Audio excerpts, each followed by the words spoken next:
Happy Friday and welcome to the hottest show in Plano, Texas, MissInformed with yours truly, Missy Lou. Howdy ho, howdy hey. Happy Friday, y'all. We finally made it through the week. It was a little rainy, but we got sunshine in the studio. I am so happy to talk about our guest. You know, summer's coming, the heat's going up, but you know what also is going up? What is also going up? Property taxes. And I've got somebody here that knows how to contest those property taxes and can help you. Yeah, I've got that guy in the studio today. And maybe you're somebody who's looking for a rental and you want to, see what's out there. Or maybe you're going from rent to own and you need to understand the process. I got somebody to help you with that too. Maybe you just need a lot of money. Well, guess what? That fella is here also. What's up? Let's go down the line, introduce ourselves and what we do, and get this party started. Hi. Hi. My name is Chris Bawcom, and I am with North Texas Property Tax Services, and we are a full-service property tax consulting firm that appeals people's property taxes for them. God, you're like a little angel sent from heaven. I bet everybody loves you. You're like the belle at the ball right now. You know that, right? We're about to get busy. Yeah, I'm sure you are. Property taxes have already been sent out in the mail. For some. For some. Denton County has already sent theirs out. Dallas and Collin should be sending them out this weekend. Okay. And we're not sure about Tarrant right now. Okay. Oh, yeah, because Tarrant had some trouble. Did y'all hear what happened to Tarrant? No. Tell them real quick. Yeah, Tarrant County the appraisal district got hit with a ransomware attack. And so their computers have been down for the past 3 weeks now. You can't email them. You can't call them. You can cuss them. That's about it. It's interesting, and it happened at the worst time. So they have a new chief appraiser. Things seem to be on track and going pretty well, and this is gonna hurt. Hopefully that accident just subtracts $100,000 from everyone's value. That's what I'm thinking. Yeah. Did the Asian ninja have something to do with this? Yeah, probably No, so. I was going to ask you, is it going to be better or worse than last year, the property tax in Tarrant County? In Tarrant County, we don't really know what to expect. With the new chief appraiser, they seem to be more transparent right now. Mm-hmm. They seem to be trying to do the right things. So we're hopeful that it'll go pretty smooth. Speaking of smooth, let's introduce who you are and who you're with. Okay, I'm Edward. I am with AMX Realty, and I am in the real estate profession full-time, and I'm a part-time physician. So all around, he's just a great connection to have. Thank you. And speaking of being connected, Hello. Check out this lender here on the end. Hi there. I'm your favorite mortgage broker, Mike Youngin with Red Zone Mortgage Group, and I have so many questions for you, Chris. So many questions. I mean, so we have a lot of people out there shopping. We have a lot of people that have closed on their homes recently, and there's been new tax laws that have come into effect in regards to homestead exemptions, and also there's a common belief out there that property taxes in general have seen some relief as of the end of last year. So if you could shed some light on that, because I've literally have clients on the fence not wanting to pull the trigger because of property taxes that they're seeing, and there might be some relief around the corner, there might not be. So Right. So last November on the general ballot, the voters of Texas did vote in a pretty big property tax relief bill. What that bill did, it raised the homestead exemption. The homestead exemption previously was set at $40,000. So this new bill raised the homestead exemption to $100,000, and then it also, with some of the budget surplus from the state of Texas, they bought down the ISD tax rates. And so last year, it was interesting timing on it because everybody thought it would pass. They were pretty sure it was going to pass, and so they sent tax bills out with the extra homestead exemption and with the lowered ISD tax rate. If it didn't pass, they were going to have to reissue all the bills and recalculate them. So that would have been a nightmare. Would have not been fun. But it did pass. So you have an extra exemption on your homestead. You have a lower ISD tax rate, and it ended up saving the average homeowner roughly $1,300 last year. Right. So it was great. Wonderful. And is that $100,000, is that off of each entity or? No. So the only, when you're talking about a homestead exemption, the only jurisdiction that it covers in the state law is the ISD. Okay. Now, the local jurisdictions, when you get into your county, your city, community college, hospital districts, all of those, the other jurisdictions can elect to give you a homestead exemption or give you a benefit for your homestead, but the only state mandated homestead exemption is for the ISD. Okay. And so isn't Texas a right to disclose state in regards to what you buy and sell your property for? It is a non-disclosure Non-disclosure, state. Yes, okay, sorry. it's a non-disclosure state, so you do not have to relay the information about purchase price or anything to any government agency. Okay. It's none of your business. But so if I'm buying, I'm shopping for houses right now, and I see that, my lender sends me an estimated monthly payment, and he sends me the tax bill from last year, and it was valued at $450,000. Mm-hmm. And what my clients are seeing are, if they close on their house, maybe they bought it for $650, and they're not, we're preaching the same thing you just told them. You're not going to be taking that CD, you're not going to be taking that HUD to the county. So just mum's the word. But then all of a sudden, their property tax bill comes and it's the exact sales price that they bought it for. So what's going on? They do get information from a multiple listing service. Cheaters. It's a little bit hush hush, but they're technically not supposed to. But they do get sales information. The non-disclosure issue really affects commercial properties more than residential. The appraisal district will generally get residential sales information. They do not get a lot of commercial sales. Okay. Man. What's easier for you to fight? Commercial, investment, residential, or appeal? What all do you help out with? We do all of it. We do commercial and residential. Our focus has mainly been high-end residential over the past. We've been in business for 20 years now. Nice. So we've kind of, our little niche is more high-end residential, but we do handle all types of appeals. Okay. And they cover 4 counties, so they're able to hone in and be more fine-tuned and efficient and effective because they don't just go all over the place. They do Grayson, Collin, Tarrant. No. Denton. Damn it. Okay, Collin. Harris. Damn it. Is Lubbock. it Harris? No. Just the 4 bigger counties here. So we do Dallas, Collin, Denton, and Tarrant. Okay. See, I took Dallas out of my brain because I hate Dallas County. You heard me. Grayson, you know why. Grayson County. You have to know where my parents live in Van Austin. Oh. Well, I mean, I like that better than I like Dallas. I've gone round and round with Dallas County over a few items with my clients personally. Okay. So. No, I do have a question for you. I have clients come to me this time of the year usually. It's like, hey, I filed the exemptions already. What else can they do for the tax, property tax, to lower it?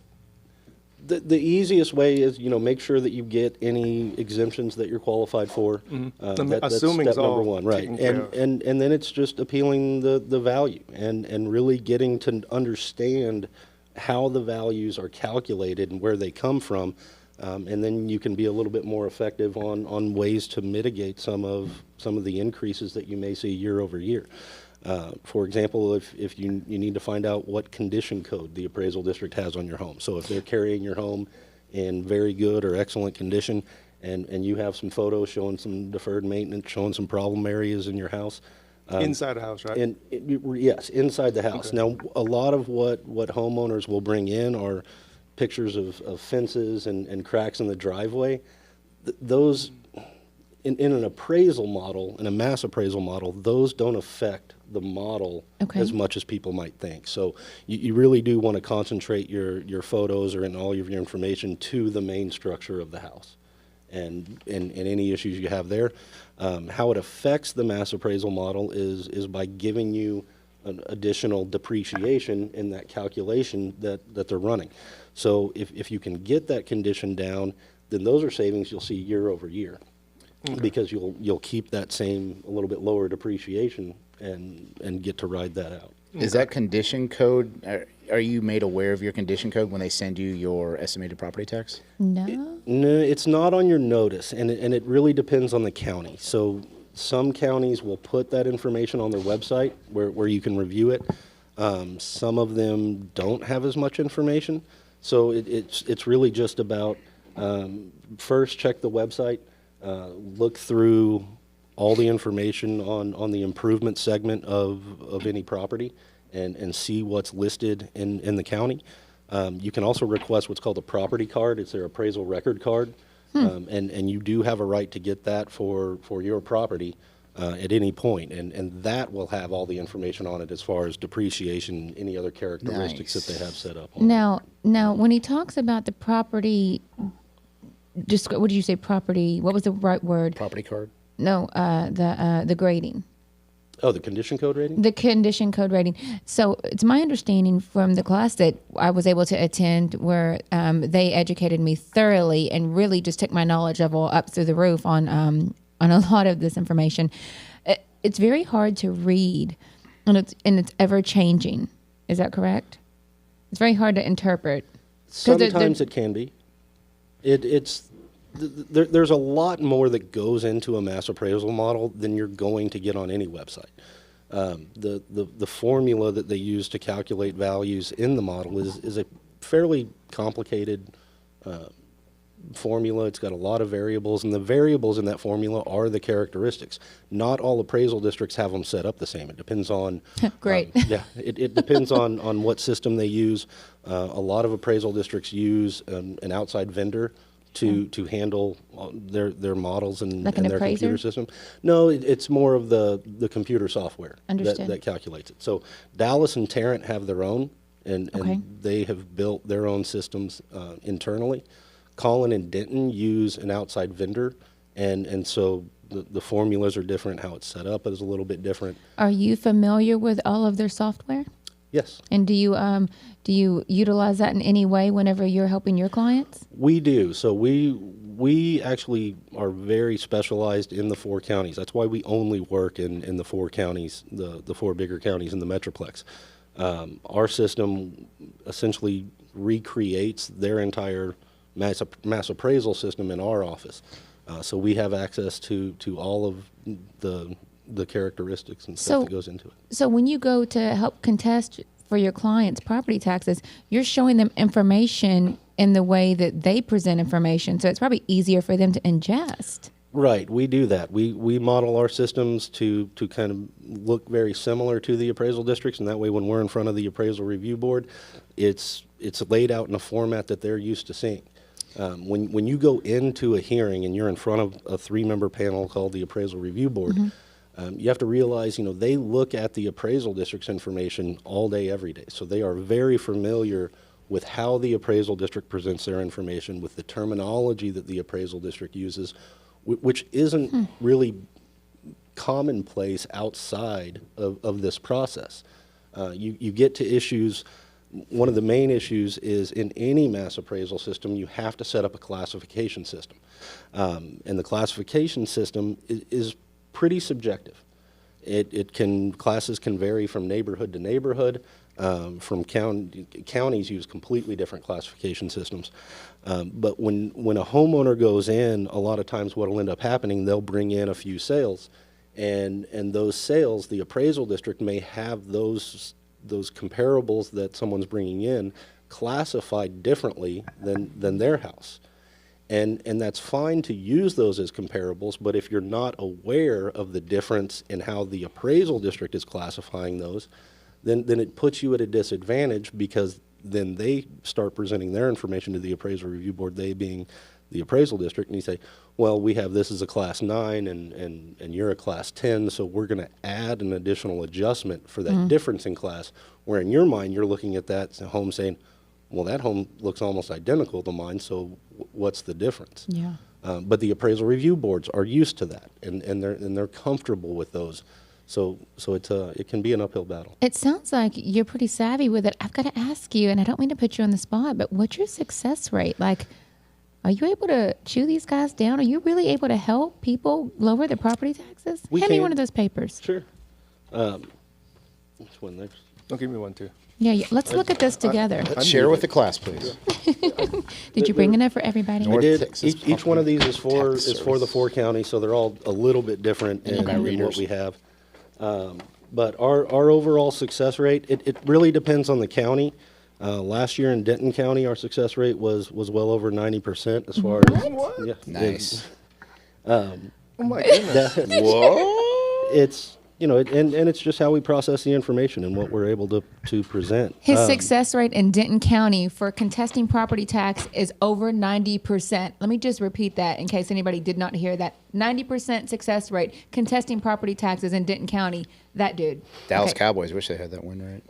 I'm gonna put you on my speed dial on my phone. Great. Burn. Now, I brought him on the show for a reason. Denton's our highest. Our lowest is going to be Dallas as far as just the number in 1 year, and that's knew it. because it's not a bad thing really. And what Dallas County does, Dallas doesn't reappraise every neighborhood every year. Oh. So we may go in 1 year, get a reduction on a property, and then that value stays Oh, I for the see. next year. Okay. And then oftentimes you look at it and you go, well, maybe the market's come up a little bit or done something, and there's really not a whole lot to do in a protest for a property that didn't change values. I've lived in Dallas County my whole life, and I've noticed that trend where, like, 1 year just nothing happens. I'm just like, I'm not going to say anything. Right. Don't breathe And don't anything. move. Yeah. And so the success rate, when we look at the entire population of properties we represent, it's going to be a little bit lower because of that. Okay.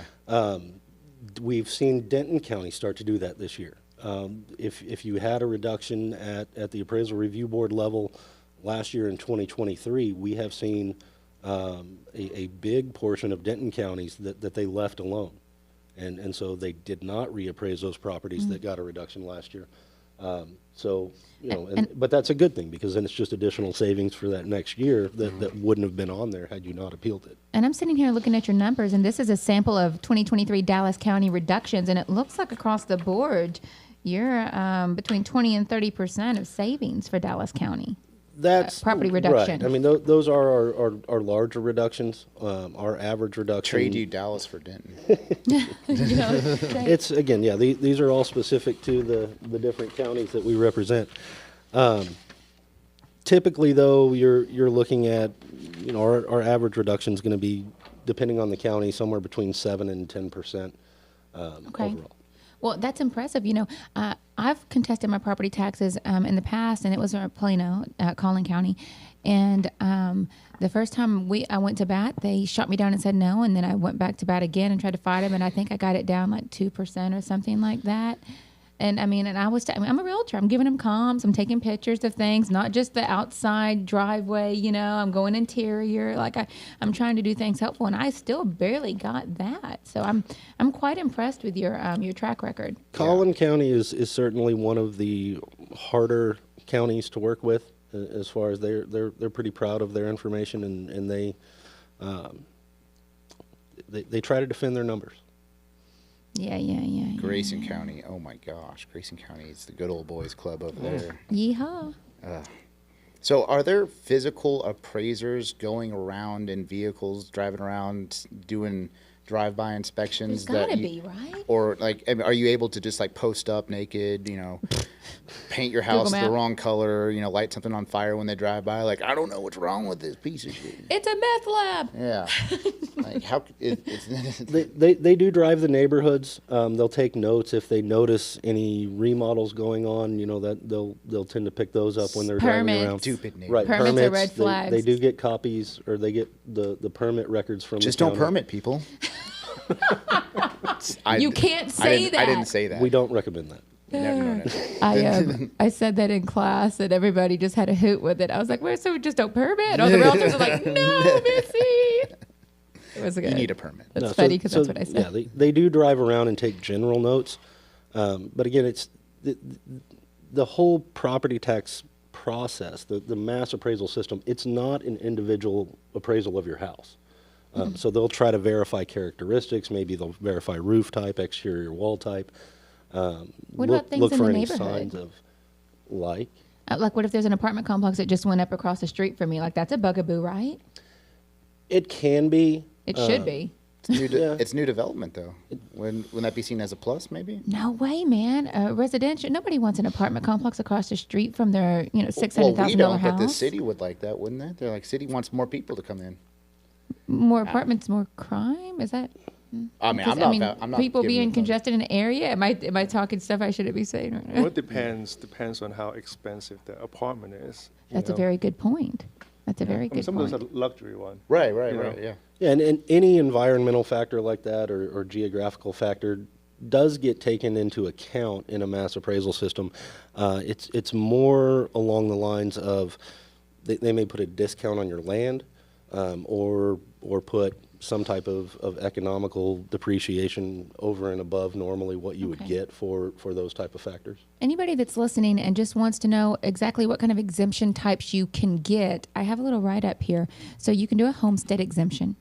You can do a disabled individual exemption, an agricultural land exemption, a disabled veteran exemption, and then, of course, the over 65 exemption. Those are the exemptions that you can get here in the state of Texas. Homestead, disabled, agriculture and land, disabled veteran, and over 65. And so what we're able to really drive home and contest with this gentleman is the homestead. That may, well, I just had a complete brain fart. Can I have chickens in Dallas County and call an ag exemption, maybe? No. Oh. You never let us I have any live fun. I live by myself.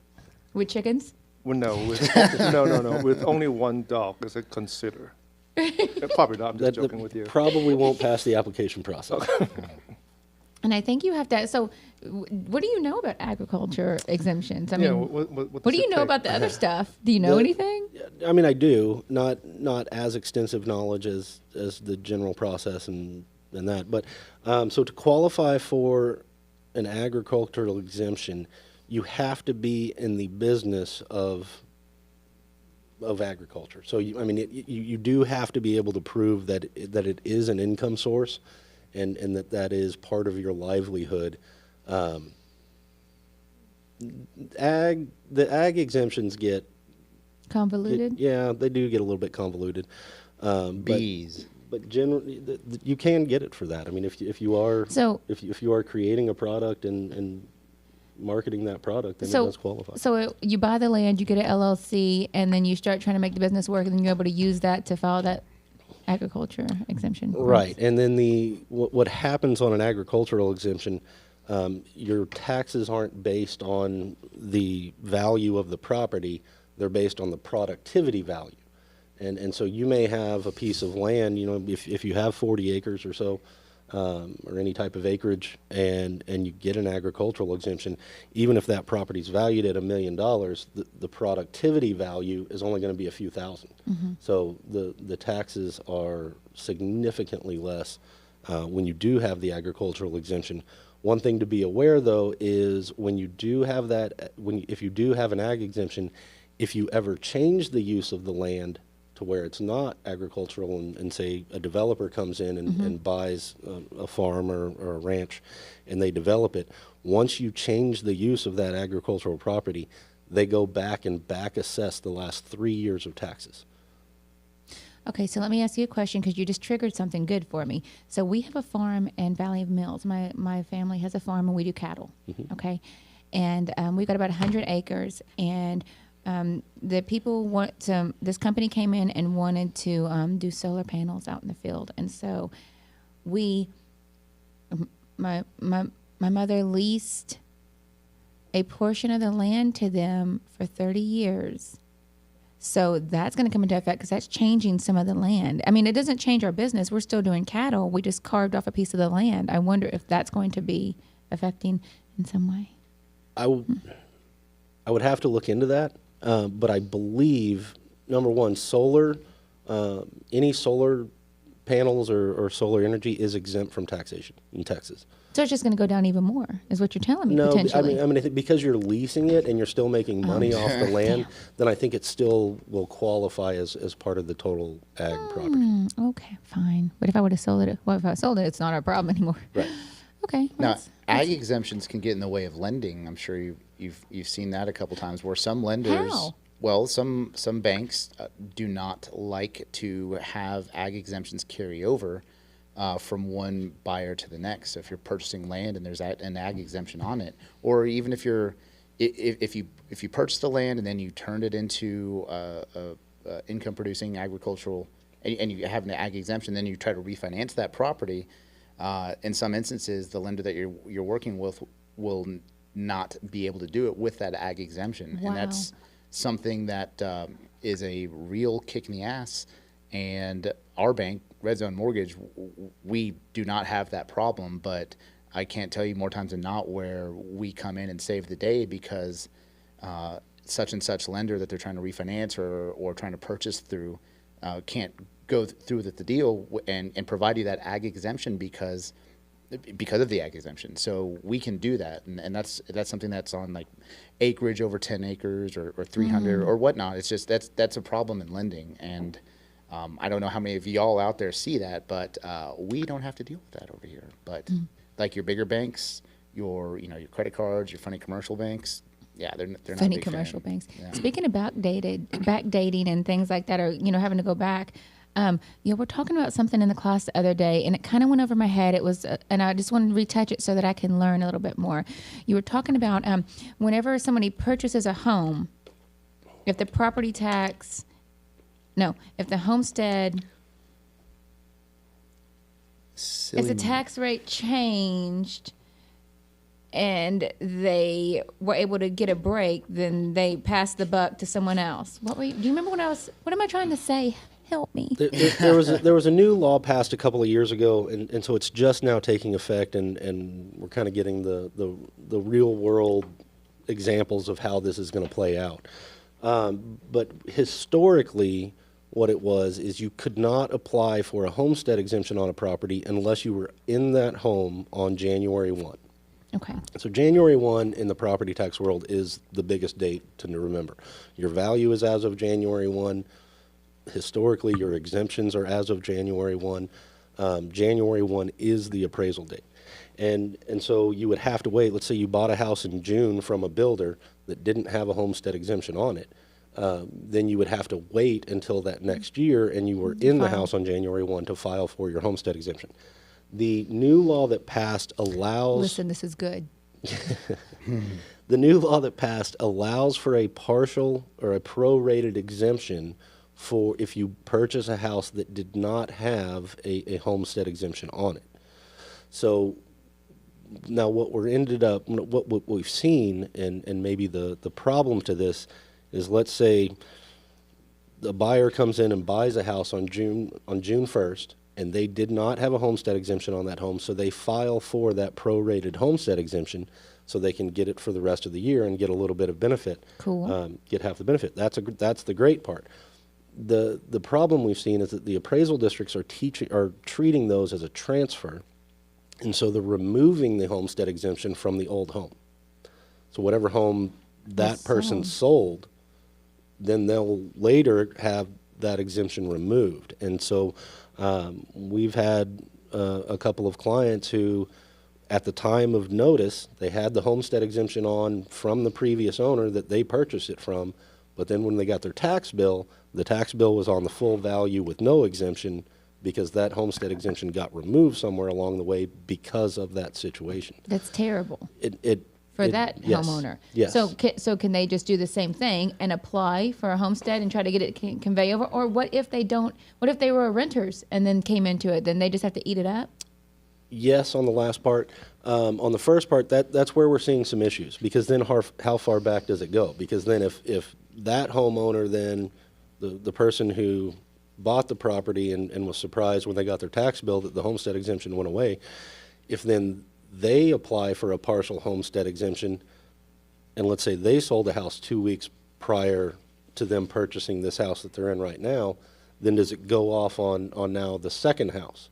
And what if it's a new build? So let's say it's a new build, but it's sat for January to June, and they bought it in June, and they applied for that prorated homestead exemption. Then does it kick back to the builder, and they have to eat that? So what we do when someone's buying a new build is we take the sales price. And this is just like a common, well, it's not as common as you would think it is. Like with the big banks, the funny commercial banks, they don't do this. But what we do is we take the value of the house, the sales price, we multiply it by 80%, Okay. and then we multiply that product by the tax rate. And that is what we set up as your estimated property taxes, because we're assuming that you're going to be filing your homestead exemption, and usually up until, well, probably 3 or 4 years ago at least, there was a delta of about 20% between what the market value was and what the property, and what the county values your taxes at, or your property taxes at. I would say that's just kind of a blanket. So we've been setting people up on new build construction purchases that way. Okay. And so far, knock on wood, we haven't seen, we don't have a lot of people coming back saying, oh my God, this raised to this. But what your funny commercial banks, your Bank of America, your Chase, what they'll do, they don't have the wherewithal. The loan officer you're talking to is probably somewhere in a different state altogether. They're not familiar with the jurisdictions, and what they're doing is they're taking the new build construction, they're taking the sales price, multiplying it by 100%, and then multiplying it by the tax rate. And so you have a large variance, and you're getting, Way higher. yeah, I mean, you're getting kicked in the nuts or the private parts until your true tax bill comes out. So that's at least how we set up new construction on our end. But one of the scariest things that I've seen, this has probably happened to me 3 or 4 times now in my career, is when we have someone buying a homestead property, but they're purchasing it off of a 100% disabled veteran. And usually, like let's say you're buying in the middle of the year or something, you're going to get a tax proration back from the seller. But if there's no tax proration because they're not paying property taxes, thank you for your service, veterans. You do not have to pay property taxes if you're 100% disabled in the state of Texas. If you're not paying property taxes, then, if you're purchasing, what we're seeing escrow have to collect incorrectly. If you're purchasing in June, they're collecting Jan through June and putting that on you, the buyer. And if that's not ironed out between the realtors prior to contract, then it's an additional like $3-4 grand to the home buyer that they were not Wow. anticipating. That's awful. Yes, it is. And a lot of times, realtors don't like to iron. Let me just be clear. For sure. Or they don't know they need Just to. throw it in the dryer. They just do the spray, sprinkle, release, and then Dry shampoo it, call it a day. Speaking of calling it a day, I also wanted to talk about one of the new property codes that came into effect. I think it was just at the end of last year with the homestead exemption, stating that we are now subject to file for a homestead exemption potentially. It's the county's reviewing, and they do it every 5 years now. Is that? Help me. Listen to this. That's ridiculous. Listen to this. This is going to piss you off. The appraisal district now has to periodically verify that you are still living in your home as your primary residence. It's not a reapplication process, Okay. but it is a verification process. So if you get the postcard in the mail from the appraisal district saying, do you still live here? Do you still claim it as your primary residence? Please send it back in. Or you're going to be real sad. There's going to be so many more scams that come out because so many people try to get you to pay to file for your homestead Right. exemption. Yeah. Or people are going to think that it's a scam and just toss it, and then Yeah. they're going to lose that homestead exemption. That's both of those are our biggest concerns with how this is going to play out, because there is a real problem with companies that send what look like official documents and want to charge you $100 or something to file your homestead exemption when that's a completely free process. Yeah. And there's just nothing to filing for the homestead exemption. Appraisal districts don't like those companies. I don't. There have been some I'm not a shady big- things not a big with fan. those in the past. So, we may see a lot more of that with the new verification. Worse than O.J. Simpson. Oh my God. Everybody has a judgment day. Just saying. Speaking of days, I also wanted to give a shout out to a lovely realtor and an artist. She does like these You know, like the farmer's market situations that the wives are always trying to get you to go to that are so much fun. You know what I'm talking about? Super Yeah. fun, yes. Yeah, super, super. So there's one this weekend.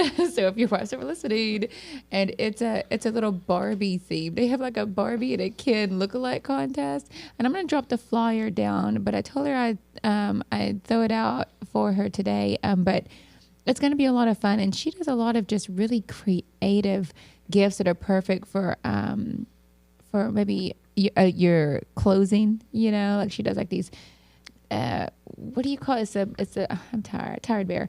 It's the epoxy that you pour with the glitter and you swirl, and then you can make like, you know, trinkets and coasters and trays and all that stuff. She does that stuff, but she's real good at it. You put the flowers in the plastic. I don't know, but they're really pretty, you know, and your wives are going to love them. So Which farmers market we're going to be attending? I knew you would ask me that.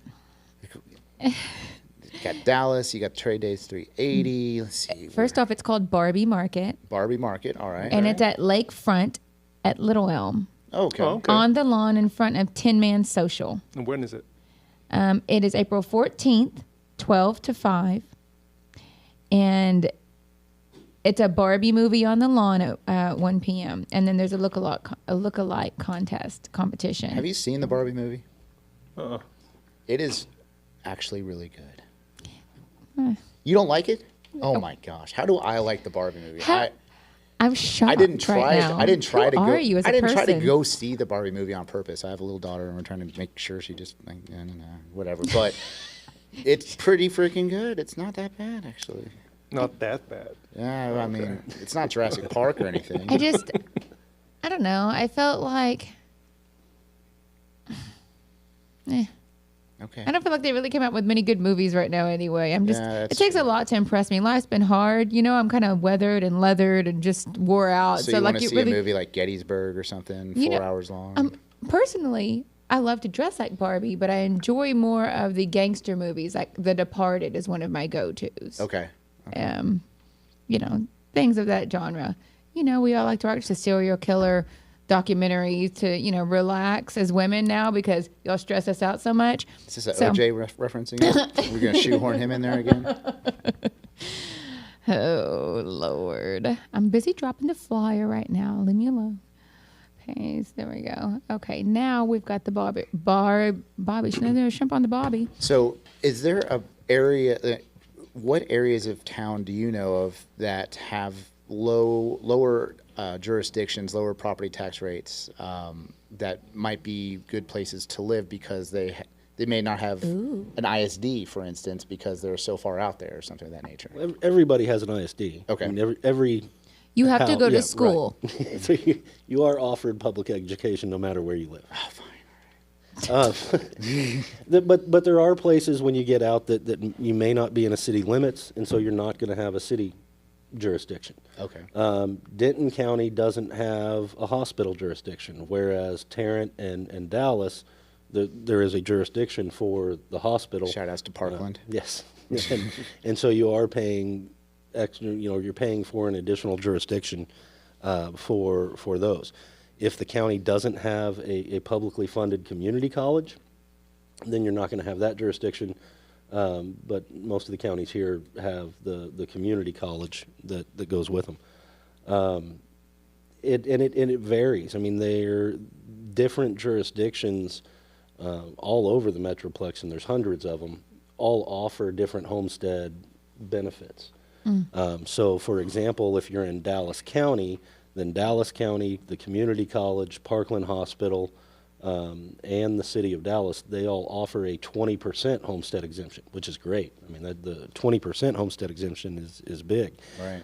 Dallas ISD offers an additional 10% plus the state mandated $100,000. Okay.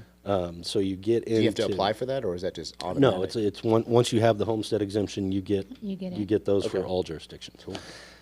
So it just depends on the jurisdictions that you're looking at. And on the appraisal, every appraisal district website has a really easy to read breakdown of what each jurisdiction offers for over 65. Some also offer an additional over 65 exemption. University Park, I think, is the biggest. I've got so many tickets in University Park. Oh my gosh. But University Park, for over 65, they give you a $502,000 exemption. So Wow. Well, their that properties really helps. are very high valued in University Park too. But yeah. Speaking of high value and increasing with the market value, there's a cap on how high they can put that property tax. What is that? Right, so that rides with your homestead exemption. And so in Texas, on a property that has a homestead exemption, your taxable value or your assessed value can only increase by 10% per year. So 1 year you're valued at $500,000. The next year, if the appraisal district moves your market value to $600,000, you'll have that limitation value, or most people call it a cap value. You'll have a cap value at $550,000, and so that's what will be the starting point for the calculation of your taxes. Now, the only value you can appeal is the overall market value. You can't appeal the cap value. Okay. Okay. So you're working if you're going to file a protest, you have to realize the protest is on that 600 value, not the 550 limited value. My 14-year-old would say that's cap. You're capping. But speaking of, you Cap? actually, speaking of capping, you have the cap at 10%, but if you've done improvements to your home, that affects it too. How does that work? Correct. So it's the value can go up 10% per year plus any additional improvements made. No. So let's say it one more time. your value can go up 10% per year plus any additional improvements made to the property. So if I put a pool in the backyard and Correct. it was capped at 10, you can still do more because of the pool. So we'll use that same example. If your value goes from 500 to 600, you would normally be capped at 550, but then let's say they're going to put $25,000 on as the pool value. Well, that extra contributory value goes on top of the 10%. So then your cap value would be 575, and your market value is still sitting at 600. No, that's cap. Indoor pool. Indoor pool. Indoor pool. What I'm seeing, sometimes it's as of late, like especially in Denton and Collin County, we're seeing finally mud taxes and PID taxes showing up on the website, but sometimes they don't. Sometimes they're not there. Why? Right. Why? Why are they be so elusive? There are a lot. Any of the improvement districts, they may be collected by the assessor, but they're not really part of the property tax system. Can we rewind it a little bit Sure. and just explain it like we're 5 to what improvement taxes For me. are? So there are, whether you're in there's a lot of different kinds. There's utility districts, which may cover, water and wastewater and that type of stuff. There's improvement districts, like if you live in downtown Dallas where they built Clyde Warren Park, part of how they paid for that was creating an improvement district to where it is an additional tax that's not really part of the property tax system, but it is collected by the Dallas County tax assessor. And so you're taxed based on your value set by the appraisal district, but it's not technically part of the property tax process. And so because it's not part of that property tax process, the appraisal districts aren't worried about it. It's not under their jurisdiction at all for what they do. It's just an improvement district that rides on the value that the appraisal districts are setting. So most of the time, those won't show up when you're talking to the appraisal district. Okay. But if you are in an HOA, like an example that I give is to clients buying new build construction is that they're going to see maybe they pull their property taxes and they're not aware that there's a mud tax. Mm-hmm. And so what I'll tell them is that, okay, the closer you are to, and forgive me, I just live in Dallas, so I'm familiar with it, but the dirt in Dallas is dark brown, dark black. And so the further away that you move from the better dirt, they're having, you're getting your more red dirt and your orange dirt, and it's not really good to build in that or do construction on that. So they import dirt from other areas, and for that reason, you're paying a mud tax. Am I just completely out of bounds for saying that, or? They're all set up differently. I mean, there's a lot of them, and they're all for a little bit different purposes. So it's hard to say that. It's hard to just say generally this is what happens with all of them. Okay. But yeah, they'll stick you, especially if you're in an HOA, because then you have that mud tax, and then you're going to have the HOA on top of that. Yeah. Goodness gracious. Speaking of taxing, it can be very difficult just going through the home buying process as is. And that's why if you are somebody out there that's considering jumping from a rental to a purchase, you may want to seek counsel on it. I just wanted to touch on this really fast. I know we're diving deep into property taxes, but I want to talk to you about the home buying process for somebody who maybe is renting and is looking at buying a home. Can you give them any advice or tell them maybe what the first step should be in a situation like that? You talking to me? Yeah. Okay, well. You're the expert. Well, call me, of course, first of all. Well, I primarily do apartment locating, and for luxury part, that's what I do. For leasing and buying houses, it varies from person to person. First steps I would tell you to do is to go get a pre-approval, because those things good for 30 days. Right there. So at 90 days with me. 9 days with you. Okay, good. 9 days. So once you get that, you have an idea what is your budget, what kind of house you can get, and we can kind of shop from there. Because if you come to me and say, I'm just want to look, you don't even know what neighborhood, you don't even know what the budget is, it's very, very difficult to help you to find a house. So first thing is to call him to get a pre-approval and to go from there. A lot of people that are relocating to the area, it really does behoove them to jump into a lease first so they can get acclimated and see if the area that they're currently in is actually where they want to purchase. And that's a real good reason to lease. Yeah, actually, I myself, especially for younger, couples, try to lease first. See if you even like the neighborhood before Smart. you jump into it. Because owning a house is not just about house payment. A lot of upkeep. All the light bulbs on you. And that homestead exemption can be a booger. Exactly. And for some of you, like me, doesn't like do any house stuff. Getting apartment, renting it. For apartment, there's a lot of nice apartments out there.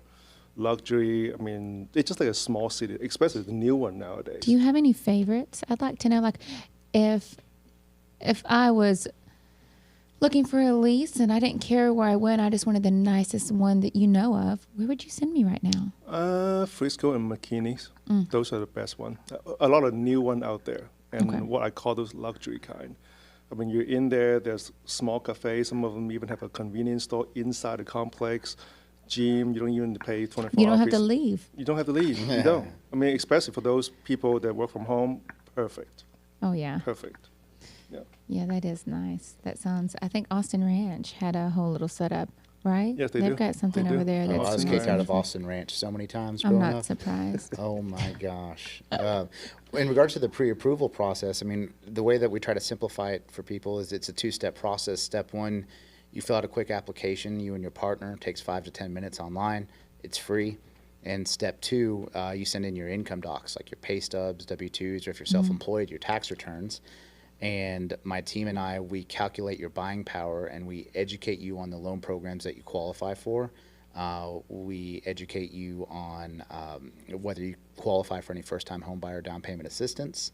And also if we have any opportunities to eliminate mortgage insurance without having to put 20% down. A lot of people think that across the board, how do you eliminate mortgage insurance? Or a lot of people just generally think you need to put 20% down to buy a house. Yeah, Just Now, one of my friends, a lender, he shared some information with me like a few days ago. How?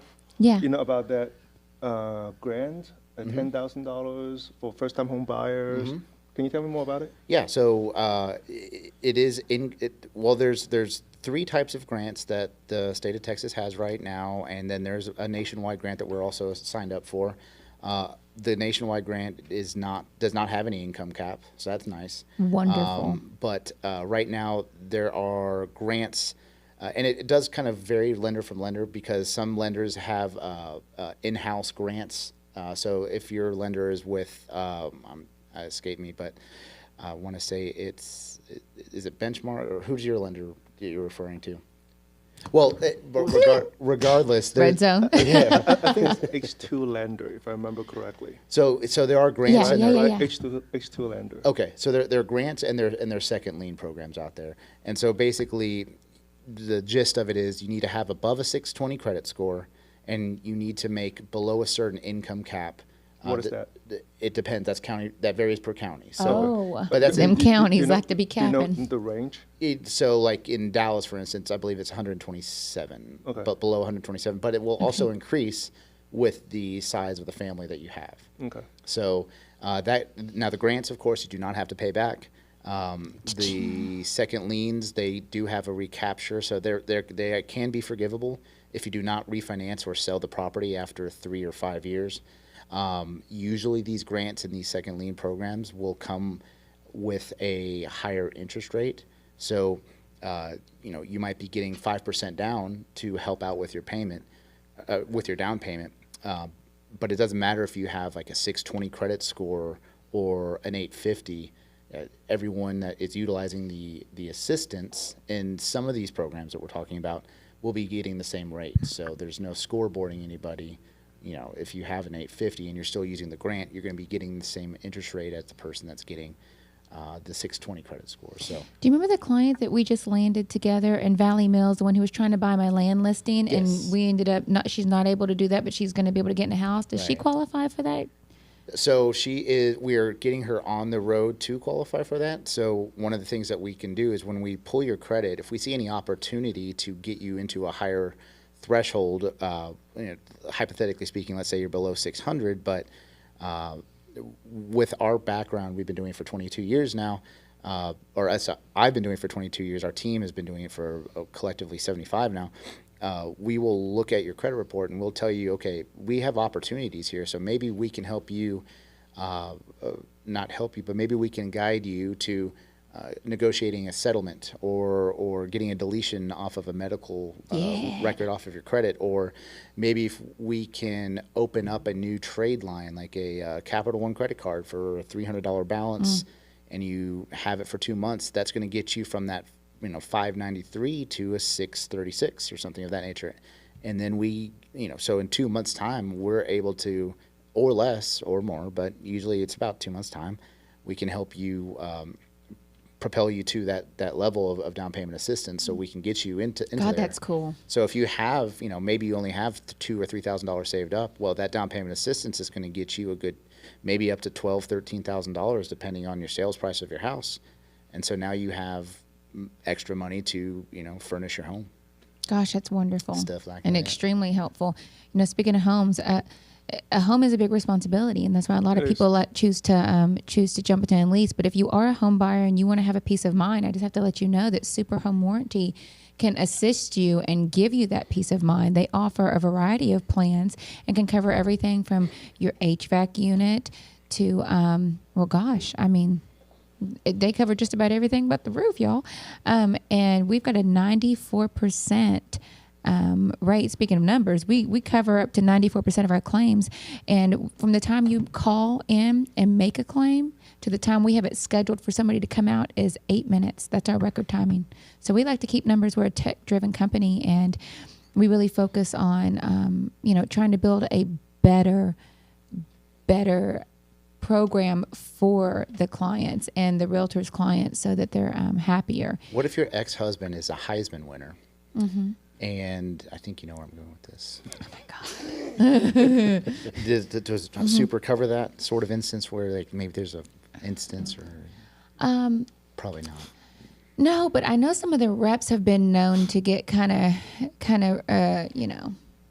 involved more than they should as far as being helpful. So, I've got that farm out there. Oh, okay. Yeah, there you go. There you go. But then you have to take into other accounts of things that can affect your home value and things like that. And if you're out there and you're looking to buy a home and you're about to put an offer in, it's a really good idea to get a clue report and see if that's going to be something that's ugly or going to affect your loan. Sometimes those roofs are really crummy and things like that. So I always recommend going to Goosehead and getting a Gooseheadnow.com.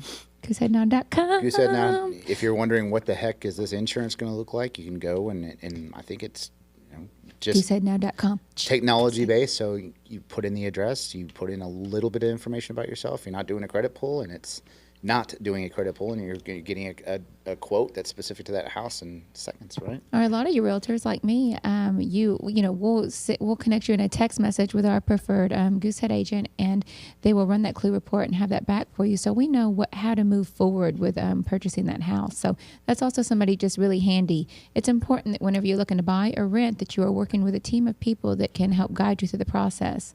Like us. Yeah. And if you are a homeowner and you are head in hand, seriously stressed out about what to do with this property tax because you just got it in the mail, or maybe you're anticipating getting it in the mail because it should be next week if you haven't already got it, I highly recommend you reach out to this gentleman right here. I'm going to put his information down below and the link as well on our Facebook channel. But there's no reason not to try to save money, and from my understanding, he's worth every penny. So I highly encourage, and all my clients, especially in Denton County. I mean, come on. Yeah. God, 90%. Ooh, what? It's very, very impressive. So, if somebody wants to reach out to you, how do you recommend they find you? Sure. You can go to our website. It's terrible numbers to say or terrible letters to say, but our website is ntpts.com. So North Texas Property Tax Services. From our website, you can sign up without even talking. We have all the information. You can text us 24/7 through our website. All of our contact information is on there. Real easy sign up. You can sign up in about 3 minutes or so. Yes. So it's a real simple process. So just right here, this address. And I just dropped that website on our Facebook channel, so you can go there to find more information. And I would jump in while you can because he's about to get real busy. So now, what can you do about my personal taxes? Because I've got to follow those today. Can you do that for me? I don't know anything. Yeah, about you're gonna file an extension on that. Yeah. No, I'm doing it. Today's tax day. Uh-huh. After this, I'm going home. I'm going to cry a little bit, drink another cup of coffee, and then I'm going to do it. All right. It's tax day. It's tax day for me because you got to do it. You know it. I've got some breaking news for you. Unfortunately, I'm not going to be here next Friday. You're not? No. Why I'm not? Where are you going to be? What will we do? My wife, for the celebration of my 39th birthday, is taking the family to Arkansas. And we're going to go hiking. What? Wonderful. That's so. And I don't know much about anything because it's a secret. So that's all I know. Oh my gosh, this is so. I hope there's a bear. I hope there's not a bear. I'm kind of a bear. I mean, I'm pretty hairy, but I mean, I'm not that type of bear. Put that out there. Well, I mean, not anymore, but whatever. I can barely handle this conversation any longer.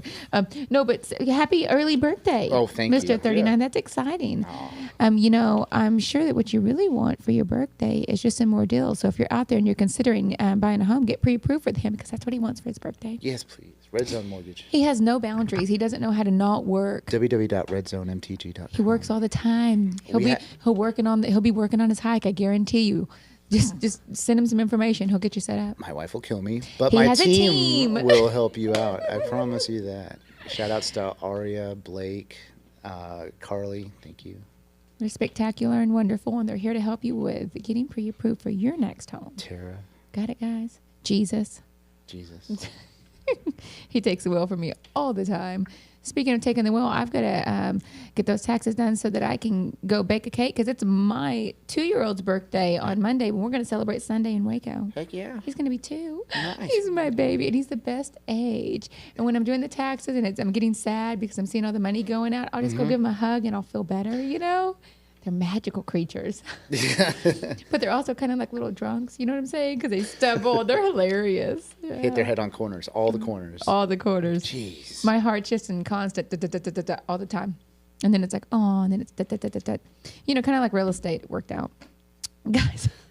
All right. I'm going to go ahead and close us out. Y'all enjoy the rest of your weekend. Thank you so much for spending your Friday mornings with us. We're so grateful. And I wish everybody out there a fantastic weekend.